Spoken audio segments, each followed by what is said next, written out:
Welcome to Luca is a Billionaire, where the only thing I invest in is your answers. You start by preparing hardware. Make sure your Zen already has the latest firmware and any game pack or profile on its micro SD, because we're not using a PC.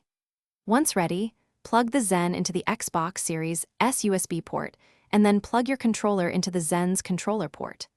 Make sure the Zen is receiving power from the console USB or an external powered hub. The LED should light. This immediately places the Zen between the controller and console, so inputs can be intercepted and modified. Once done, configure the Zen without a PC by using the onboard controls. Switch to the console or Xbox mode as indicated by the device's labeling, then use the profile buttons to select the desired slot or game pack already on the micro SD. Press the profile toggle and watch the LED or screen change to confirm the active profile.